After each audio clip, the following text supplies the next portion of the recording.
Hi, I'm John. Hi, I'm Hannah. And welcome back to the Red Dice Diaries.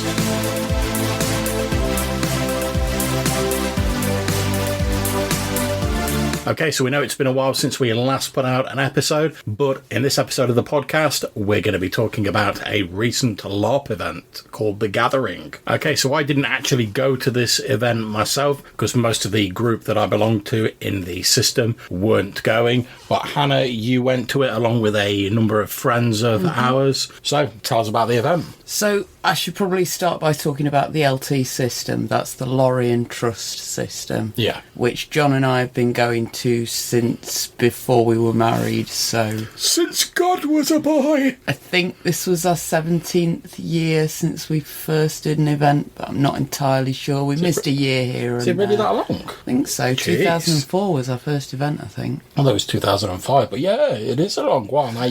I never even considered it. The Greater Drain Tent disaster, that was 2008. Yeah, no, you're right. Yeah, it's been a long time. So, obviously, when we go to these events, it's people that we've known for years and years. Mm-hmm. We've all sort of got our little groups of friends that we see while we're there, and you go around and you try and like catch up with people, and maybe they're playing a new character and you have to like find an excuse to meet their character. Yeah, I believe so obviously Hannah's going to go into the system in a bit more detail in a minute, but I believe the LT is what's sort of informally known as like a sort of fest system or a festival system, where it's a little bit more informal but a bit more social as well. Yeah. So, because obviously LARP covers a whole like spectrum of things, from like the super detailed like intense role play down to just people wanting to turn up and have a few drinks, meet with their friends and have a fight. I think LT is somewhere in the middle, there is plot, but you can just relax and socialise. I think this year in particular it was a lot more of a relaxed system, simply because we'd missed a year and everyone just wanted to see their mates. It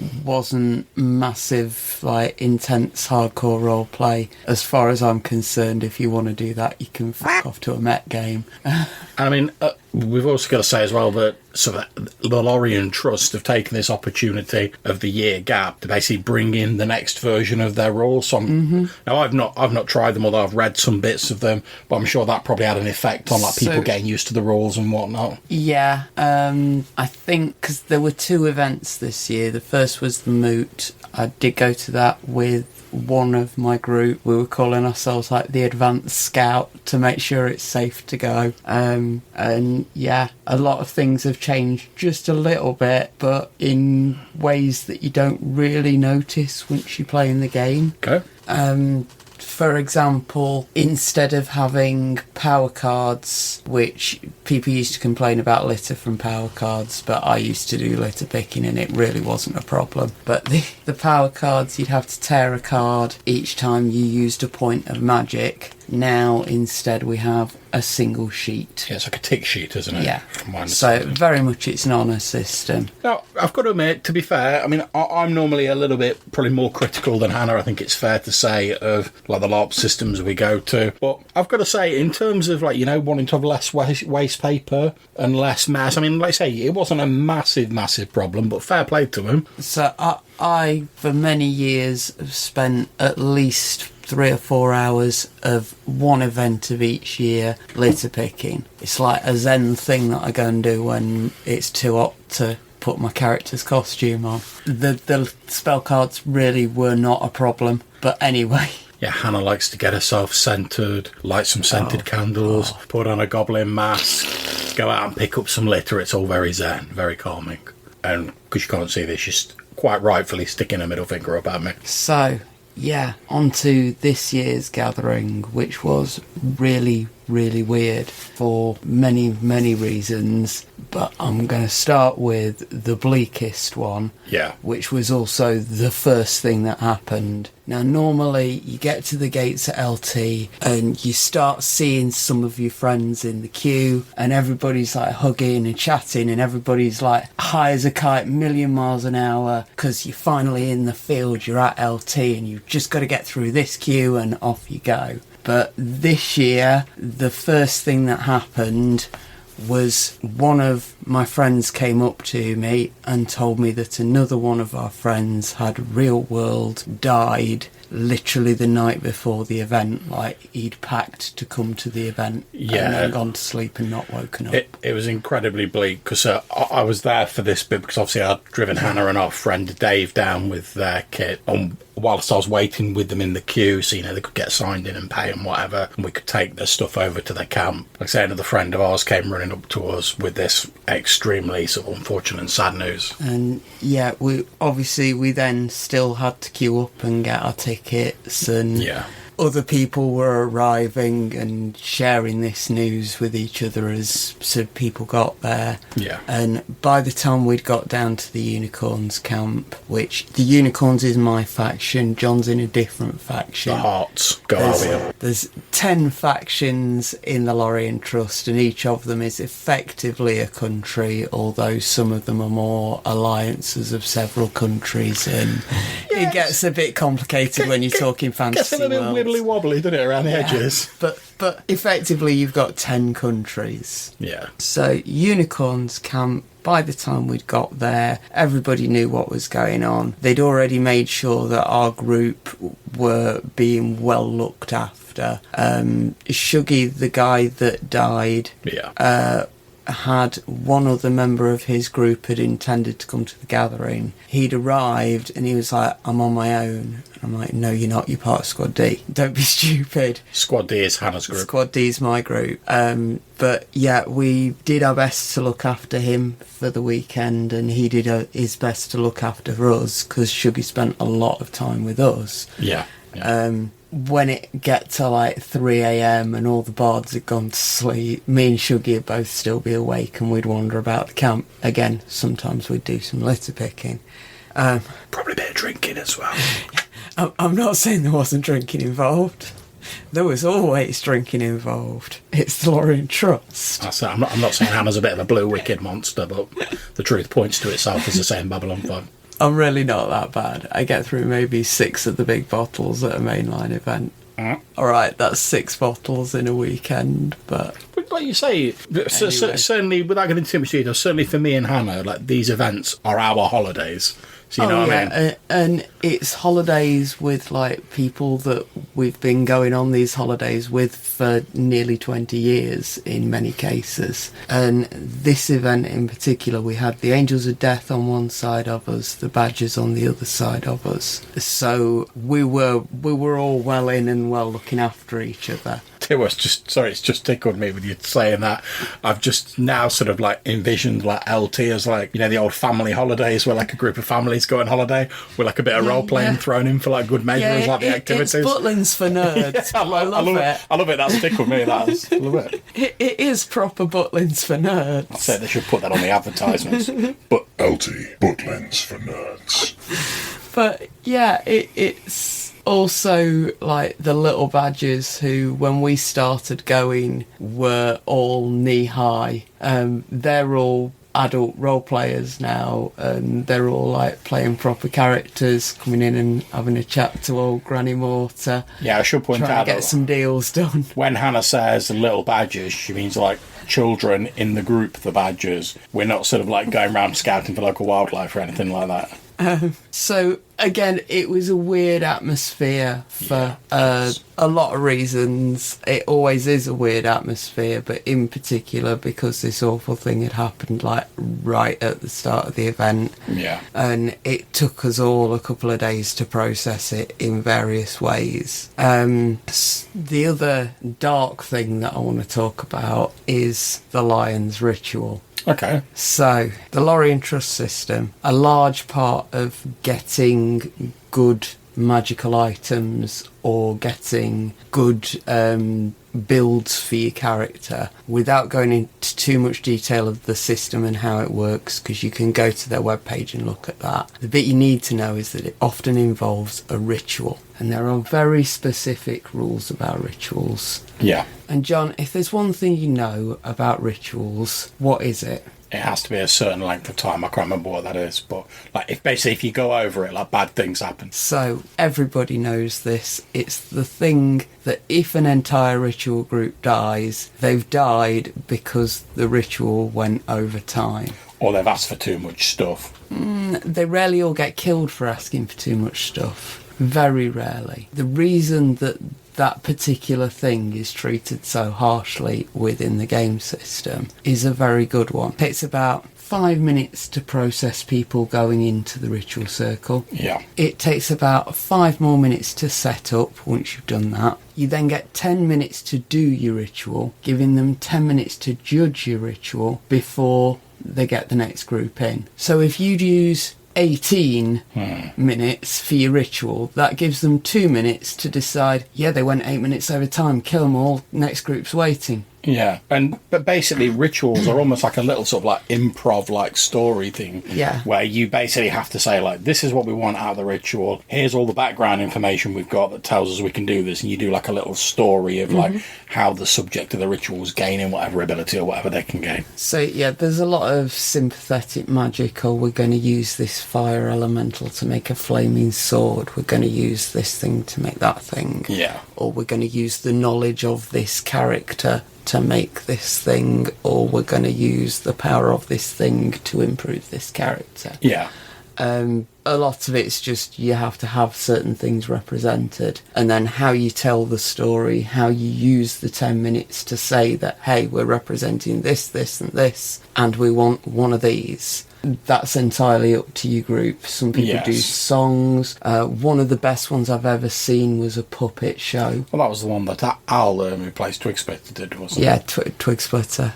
I have no memory of the story of the puppet show, just that it looked amazing and it was full of jokes. You get points for audience reaction, you get points for other stuff. Yeah, I mean, I think what Hannah was saying earlier about, there's very good reasons why you get penalised if they overrun, that's absolutely true.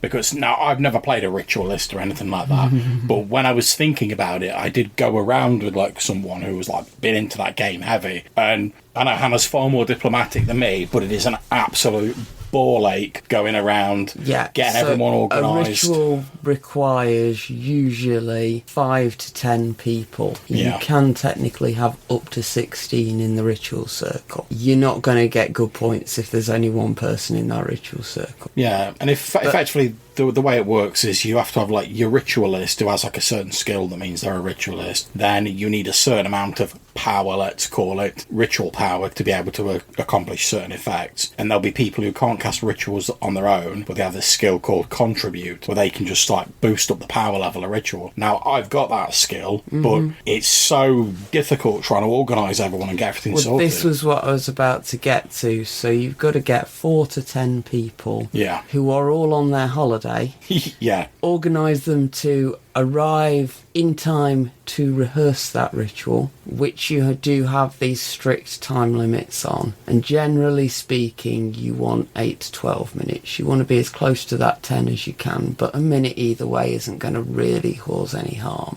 Yeah. When you get to 3 or 4 minutes either way, that's when you start having problems. You've got to get them to do the rehearsal, then you've got to get them back to the ritual circle. You've got to assume all of them have got the actual stats on their character sheet that thought they'd got, so that you have got the things represented that you needed. Now that's been slightly retconned, but it doesn't matter anyway. Our group's doing a little ritual rehearsal, waiting for the lions to finish. The lions didn't get started on time, I don't think. And I suddenly realised, I've not got my character card. Classic, awful contributor. I run back to our camp, I pick up my character card, I come back. The lions are still doing their ritual. I think. They're all brown that bread, didn't take me quite as long as I thought. I need a wee. So I run out to the Portaloos thinking, I'll be able to just like tack on the back of our queue as we're going into the circle. It'll be fine. Come back and the lines are still going. And I'm like, okay, that's got to be at least 12 minutes and they don't look to be winding down anytime soon. So I go and start organising our ritual group to be a triage team because the people in that ritual circle are going to die. That's right. A couple of people in the Lions have had the same thought to me and have started organising some of their people. Get them healers on the ready. Now, I didn't know this because I'd entirely lost track of what was going on with the diplomancy stuff in-game at the time, but apparently because the dragons and vipers were threatening to go to war that meant the unicorns and the lions weren't technically allies, but we weren't technically enemies either. But anyway, I didn't know any of that at the time. I'm just somebody who's experienced at doing rituals at LT, who can see a ritual group that's about to drop dead. Yep. So the time freezes as the ritual ends, and of course everybody's disappeared. We go to start trying to check the circle, try and help, and there's one particular role player who I'm not going to name who gets very much up in my face, shouting at me about don't you dare touch the property of my possibly dead friend, which rather irked me, bearing in mind the real world stuff that was going on in over that weekend. Should have used the ancient magic charm to ward her off by shouting out the words "fuck off." To be honest, if I'd not been so upset out of character, Yeah. I probably would have done. Yeah. But it was not the time or place for that, as far as I could tell. So that person disappeared off, along with most of the rest of the lions, leaving the unicorns standing by the ritual circle, which we couldn't use until their dead bodies had reappeared, waiting for the lions' corpses to drop. Then it's time to mate with the looting. Alright. No, you see, what we did when 4 of them dropped in was immediately pull them out of the ritual circle, attempt to heal, Well, they were already which dead. they were long gone. Yeah. There was no way we were saving them. They'd done a double length ritual. Ugh. Yeah. As I say, there's reasons why the time limits are so strict, and it's because otherwise you end up with 3 less rituals a day. And so we're attempting to help these corpses. There's a thing in the LT, I don't know whether you'd say it's part of the rules system or part of the background, but your pattern, your existence, Like your your soul, your essence, whatever, can be dedicated to a particular ancestor, or can be destroyed, or can be stolen by another ancestor. When faced with a dead body, it's generally considered polite to attempt to get their pattern dedicated to their ancestor, or at least an ally of their ancestor. Yeah, basically making sure their soul goes where it would have wanted to go So, when it dies. yeah, we shout around, are there any lions about that want to claim this body? I'm glad you knew that was the sound effect that was required there, Chuck. It's all good. We haven't rehearsed this or anything. I wasn't even at the event, and I know what went down. But, and this is just from having been in that faction previously, both of us. But anyway, I, as somebody who, my character used to live in the Lion's Lands when she was very young. She's now an old granny and she's an immigrant in a different nation. But knowing what I do know of the lions, know that it would be considered polite to get these bodies dedicated to a lion's ancestor as soon as possible. Yep. The guy in our ritual group who's capable of doing that starts asking me what ancestors to dedicate them to. I've no idea who these guys are. I've never met them before, in character or out. So, I say, the Blue Kraken of Lantia, which is a lion's ancestor. It's not a particularly popular one. It's its ancestor of chaos, isn't it? Yeah, however, it is a lion's ancestor, which is the point I was making. I think I threatened to chin the guy if he didn't send him to a Lantian ancestor.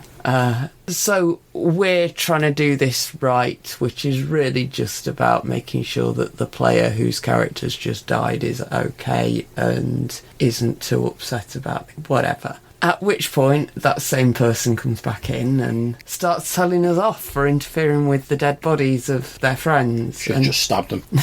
Again, had I not been a bit sort of withdrawn that weekend, I probably would have done. But anyway. There's nothing better than someone coming over and be like, blah, blah, blah, blah.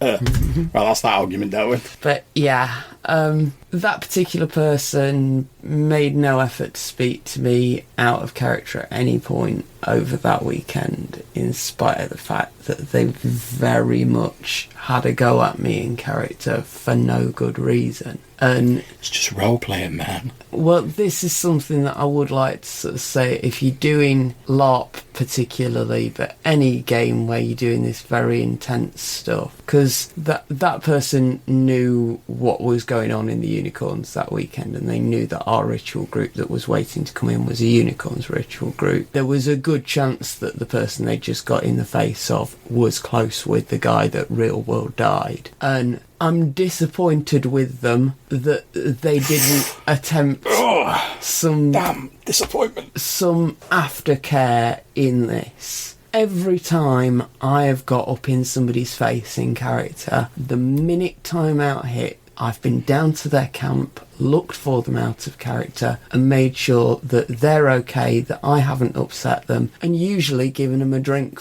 and thanked them for the good roleplay. No, I entirely agree with you, and it's something I often talk about in like tabletop, where I'm very scathing about people who use the whole like, oh, well, this is what my character would do, and I'm like, yeah, that's fine, but you choose what your character chooses to do, and you can roleplay your character without being a dick. So, and I think it's very different, as we've said when we talk about tabletop, where like, if you're role playing with a group of people you know what they can handle, you're used to it, that's great. But like when it's like a convention game, or if you're at a LARP environment where you don't know all the people, even though I love getting into my role playing, like, me and Dave, we've had loads of arguments like in character and been like proper up in each other's grill, but because we know each other, we know we can take it.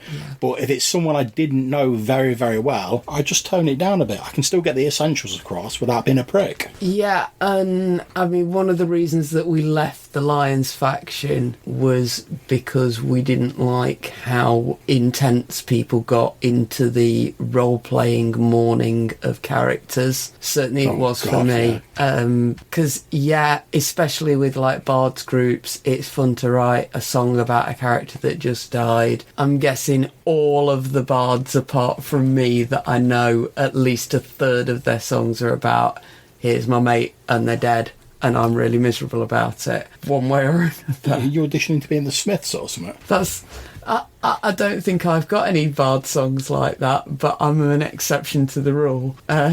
Thing is, I find this like particularly sort of odd, because like certainly in tabletop I play a lot of like old school games. Like in my last session they lost one of their long time henchmen, and like when you lose like a character in that, it's very much like you bury them, you say a few words over the body, you move on with the game. So like people almost seeming to like revel in this opportunity to be like, oh my god, somebody died, that character's gone, let me compose a 6-hour epic to tell of their deeds and their tragic death. I'm so, oh geez, that doesn't sound like a fun holiday to me. Damn. Yeah, I mean, it's the same reason that I don't really like playing the World of Darkness games. That sort of tragic misery stuff isn't fun for me, and I don't understand why it's fun for other people. Well, don't get me wrong, I love the World of Darkness, because like, if you're playing a World of Darkness game, it's in the title, you're getting into some like misery porn basically. But if I'm like, oh, I'm going to like a light-hearted like LARP system,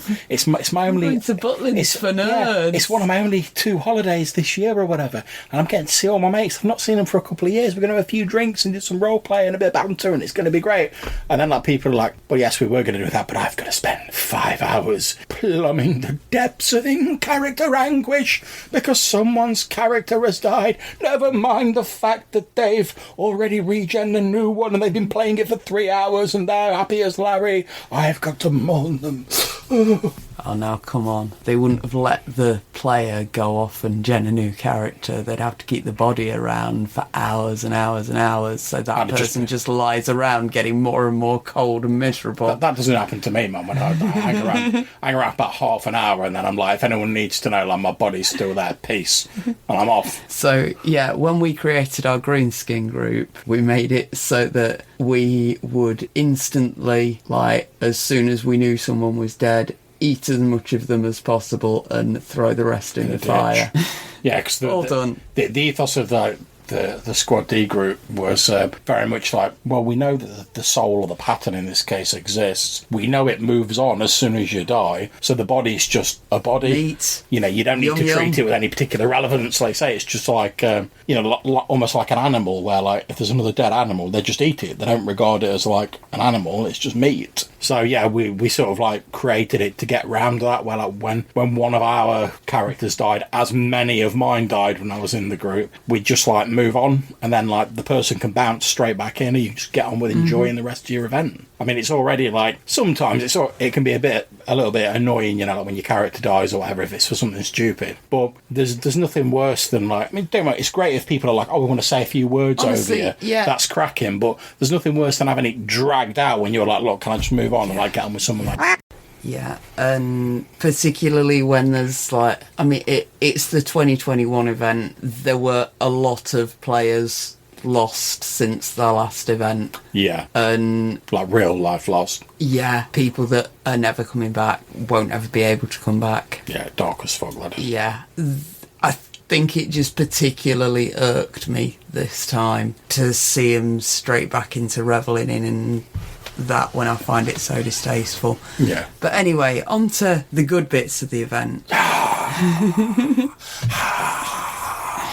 So, this year was Unicorn's election year. Normally it runs in line with a certain other election cycle. You newfangled unicorns, you need to get yourself a monarchy. That's what you so we've never had any problems in the hearts with a monarchy. Technically speaking, the Unicorns is a monarchy. It's just that the king's dead and has been for a very long time, and if anybody claims to be the king's successor, they also die very, very quickly. That is a cool plot thing. I'm not going to lie, that is a nice bit of background. I always enjoyed that when I was in the Unicorns. So the Lord Unicorn is elected by the people. And Tabitha was the last one, wasn't she? Tabitha was the last Lord Unicorn. Shout out to Tabitha. I'm sure she probably doesn't listen to this, but there you go. Quality character. The current election candidates were Thornwood, who is a knight of the Everwood. I think he's an elf. He might be a fae. I'm pretty sure he's a plant creature. Oh, is he? All right. Yeah. He's some sort of woodsy knight type. Carrion, who is a chaos demon of some sort. Yeah, boy. Tabby, who is a cat beastkin, I believe. Also a red cat by marriage. Yeah! Get them red caps on. And had just served 4 years as Lord Unicorn. Moore, who is was an undead villain who joined the elections on the grounds that he was going to try and take over legally since he hadn't been able to take over by force. That's so good, I love that. And then Squad D decided to enter Granny Mortar, which is my character. So, old greenskin grandma. Show them young whippersnappers how it's done. I campaigned on 3 promises. Promise number 1, equal seating for all, mostly because the Unicorn's throne is so damn uncomfortable. But I said, because I wouldn't be able to provide a throne for everyone, I'd sit on the grass with everyone else. Nice. Promise number 2 was wealth redistribution. I was going to confiscate everybody's lammies and share them out so everyone had got one they could use. You might want to explain what a lammy is. A lammy is the name for a card which goes onto any magic item or things you can create in character. Yeah, it's a little laminated card with like the powers and whatever on it, hence lammy, laminated card. Yeah. They're about the size of a credit card and they have the stats of it and some secret codes. But yeah, I was going to confiscate everybody's magic items and redistribute them so everyone had got something, which obviously immediately lost me the vote of like the oldest group in the faction. The power players. Yeah, because they'd been going for ages and they'd got loads and loads of stuff. But because there were so many new groups who hadn't had a sniff of anything shiny, I think it also won me quite a few votes in that area. And what was the third promise? Oh, freedom of information, i.e. I can shout loud enough in the muster that everybody can hear me.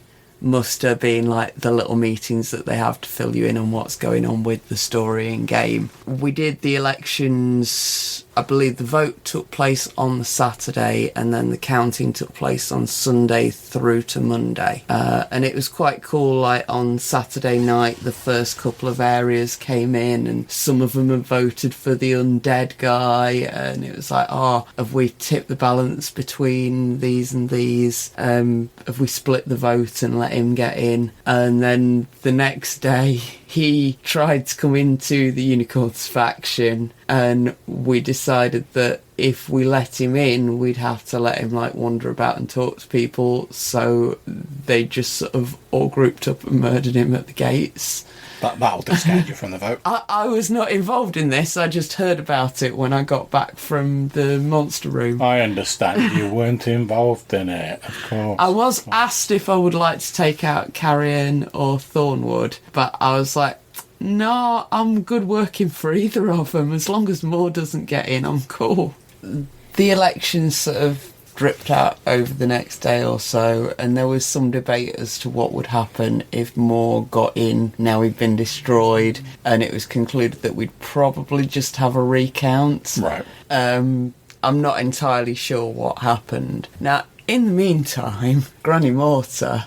In fact, during the voting, rather, Granny Mortar, socialist boss that she is, for many years there has been an element of the LT system called Awakening, where if you are of one of the non-human species, you can be involved in a magic rite, which was quite difficult to get hold of. Now it's a piece of piss. Called the Awakening Rite, where you 10 minutes with a magic stone and you get access to a new skills list, which includes some very nice skills. Yeah, and it's tailored to be like special to your particular like race, like elf, dwarf, yeah, or whatever. So the year that we created Squad D was the year this particular rule was brought in. Played these greenskin characters through like the whole of this thing happening, and as I say, previously you needed a magic stone. When I say a magic stone, I mean a particular magic stone. It had to be the greenskin stone to awaken a greenskin, it had to be the beastskin stone to awaken beastskin,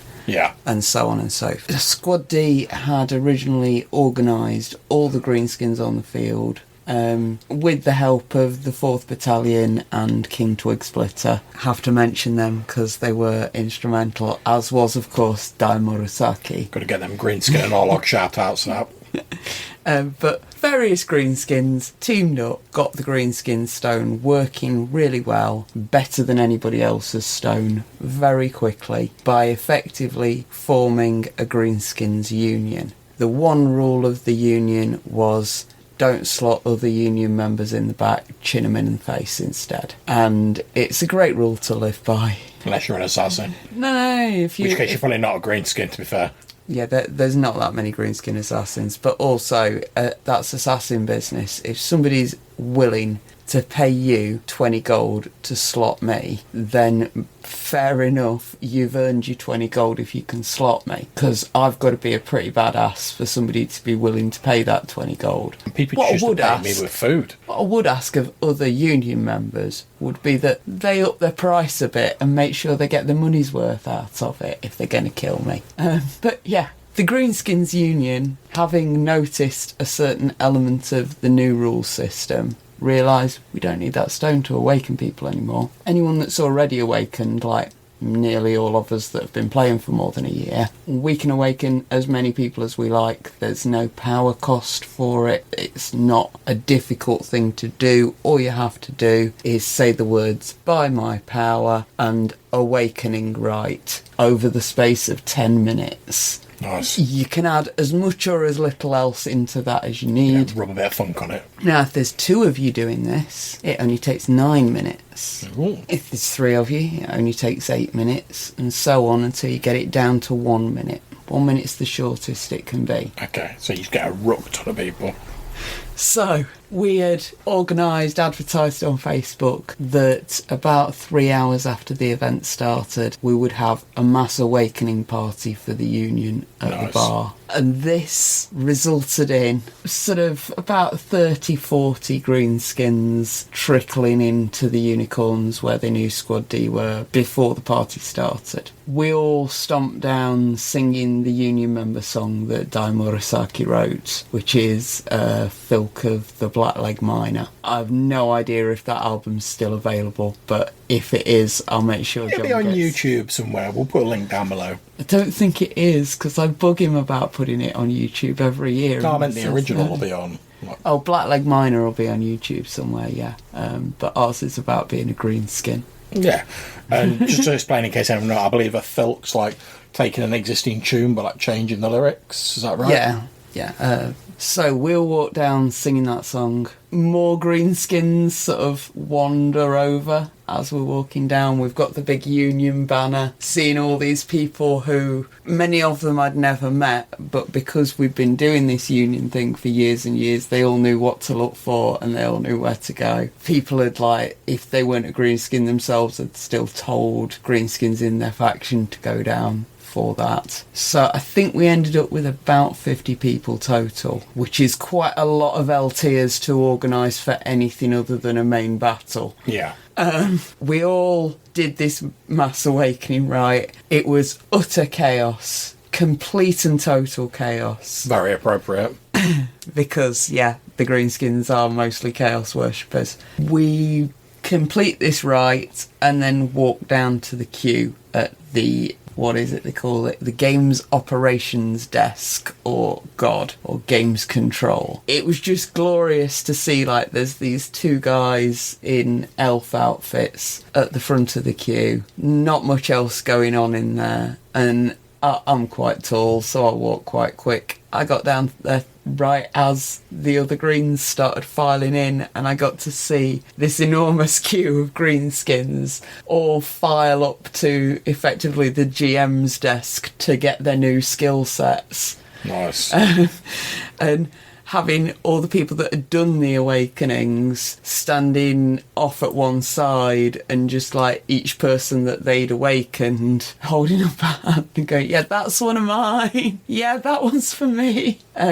It was just really fun to see it done. It was also really nice that, because I'd given the plot team the heads up that we were intending to do it, someone at Games Control had had the foresight to print out an extra 10 or 20 copies of each of the skill set sheets that were needed, so that there wasn't even any wait for that part. Now, like, we knew someone was going to do it under the new rules system. We weren't expecting quite this many on the first night, but fair play. So that was really good fun. And then obviously I think having organised that contributed to me getting a few more votes in the Unicorn election. In the end, Tabby, the previous Lord Unicorn, and Thornwood finished with 3 districts each. Moore finished with 4, but they were recounted, and I think we got 1 each of the other 4. Me and Carrion were neck and neck right up until the end, and I should point out that we all knew Carrion was going to win. Out of character, it had been decided some time ago, but it's rare that one of the player entries even does like a close run with this. Yeah. I'm completely not sure how it gets organised. I do know quite a few people who came up and told me they voted for me, but they may have just said that to everyone that was on the list. So yeah, Carrion won the election. Granny Mortar was appointed as herald, so I still get to uphold part 3 of my campaign promises, and it means I can sit where I like. All in all, yeah, it was a great event. It always is. and I'm so glad I got to do it again. Good. I can't wait to get back next year. Well, I think that's probably it for our Oh, episode. good grief, I've chopped on for 3/4 of an hour. That's all right. You're very. I'll have fun editing this. That's all right. You're very passionate about your LARP. We understand. But like I say, that's it for this episode. If you're interested in finding out more about like the Gathering and Lorien Trust, we'll put links in the description and all of that malarkey. If you want to get in touch with us, maybe leave us a message, maybe get played in a future episode, you can do that in a few different ways. You can leave us a voicemail on SpeakPipe. There's a link in the description down below. Or you could, if you can't manage to do that, right, some people have had problems with that site, you can leave us a voicemail message on our old Anchor account. Again, link down below. Or you could just send us an email to rddrpgpodcast@gmail.com. Until we see you again, take care, stay safe, and whenever you're playing, have fun. Bye.